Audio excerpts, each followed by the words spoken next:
tell you a little bit about this book. It's How to Uncage a Girl in 3 sections. The first section is divided into the ages 13 through 18, basically. It's about, excuse me, different ways to free yourself. And for me, one way has been to look at my past and really come to understand it through my writing in particular. So these are poems that examine these different years of my life. The second one is called In the Lair of the Toxic Blonde. And you might guess that's Los Angeles if you've read my books. And by exploring your environment and understanding it, better ways to understand yourself. And then the final section, Love Poems to Girls. I decided to honor all the women in my life, or many of the women in my life, with these love poems because I believe that just by acknowledging each other in this way, can really strengthen each other. The first one is year 14, and it's called Europa. In Florence, I saw the most beautiful man in the world standing by the Botticelli Birth of Venus, as if the painting had split open to deliver him. He even smiled at me, white teeth, golden cheekbones. On the top of the hill was David, huge marble perfection, exposing his penis to me alone. Can you imagine in America, God made flesh, but without the blood or loincloth? By the Trevi Fountain in Rome, Pan himself made an appearance, curls and a gap between his teeth. When he grinned at me, a hairy, cloven mystery lurking in his jeans. The hotel overlooked a square. The walls were thick and ghost white with moonlight. Shadows streaked the room. I woke to hear my father growling to my mother, get onto me, and saw their bodies moving in the bed beside my tiny single cot.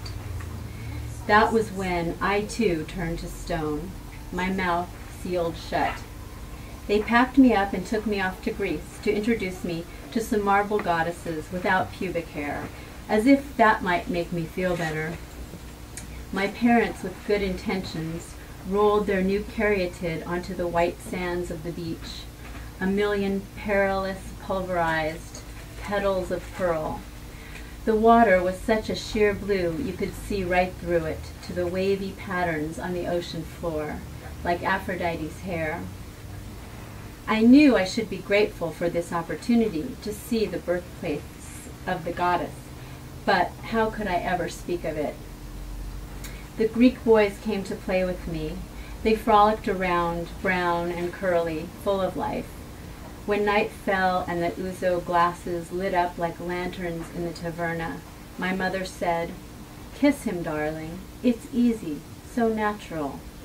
And I thought to myself, not with lips of stone, dear mother, not with lips of stone.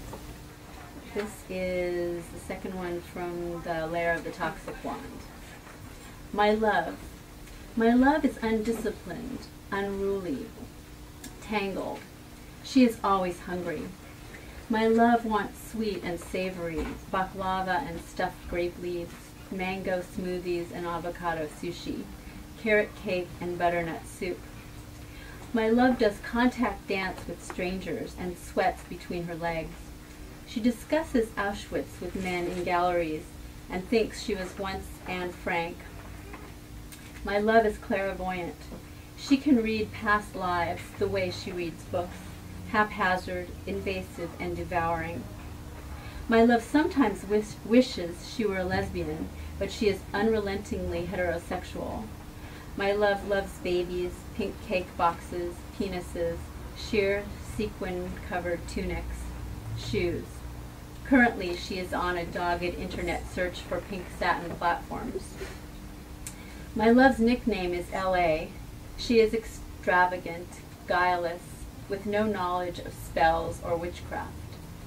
If my love had her own body, she would look more like Angelina Jolie than like me. I can't blame her for feeling cheated by the body she's stuck in. My love wants to change the world. She thinks she has so much to give, not realizing how much she takes from others. My love is loyal until she senses rejection of any kind, Then she flies like a bird, but has less memory of where she came from.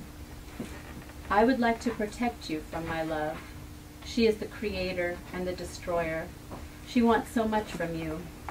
She would kneel at your feet and clutch at your heart. That's the way she does things. But I am her slave no longer. I will witness the way you tilt your head, undulate your shoulders, fling me onto your back, cradle me, hold me upside down, whisper love lyrics into my ear, carry my pink purse, not recall it all, run away, call me anorexic, tell me your ex-girlfriend was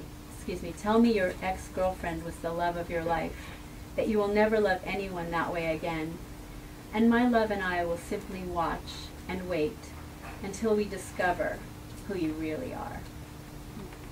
And this last one, this came out of, actually many poems in this also came out of posts that I did on my MySpace, where I've been in touch with a lot of my readers, and in fact, this is one of my readers, Moira, who sent me this picture. So this poem came out of that, and also for my own daughter. I wanted to write kind of a little note of some thoughts, suggestions for her and for them. Excuse me, 45 thoughts for my daughter and my virtual daughters. I always believed if I had blonde hair, pixie face, big breasts, everything would be all right, not realizing that culturally idolized beauty is not only foolproof, but potentially dangerous. If you believe in your own unconventional beauty when you are young, you will accomplish twice as much and suffer half so. Turn off light bulbs and light a candle. Walk, don't drive. Plant a tree. Wear sunscreen. Dancing is an antidepressant. Kindness is the new status symbol. Every day, please try to eat something green and something orange that grow out of the ground. Tell me how mad you are that your father and I parted. I will always listen, though I can't ever take away the pain. Expectations are for what you yourself create. They rarely work when applied to others. Turn off the television. TV is a depressant. Yoga is an antidepressant. Don't feel guilty about wanting pretty things. They would not be so alluring if you weren't supposed to want them. Just don't value them over compassion. Use your words even when you are a grown-up, and people no longer think it is entirely acceptable when you say, "That hurt my feelings." If you can digest chocolate, eat it sometimes. Same goes for ice cream. I don't really need to tell you those things, do I? Do your homework because it is part of the game, but don't spend too much time worrying about grades. Fall in love with someone kind who loves your body and your mind. If you have a dream that won't let you go, that tickles your solar plexus, heed it. Turn dark feelings into paintings or poetry or dancing. Music is a kind of food.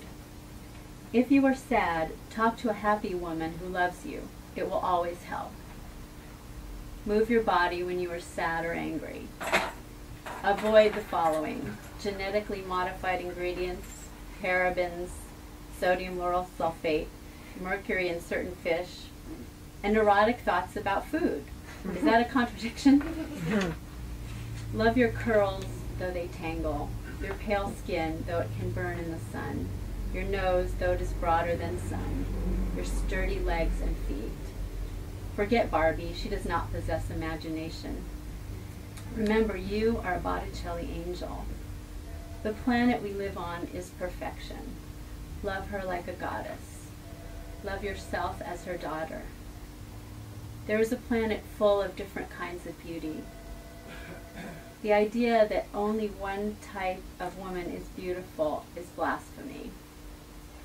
Of everything I brought to the world in these 45 years, you and your brother are by far the most astounding.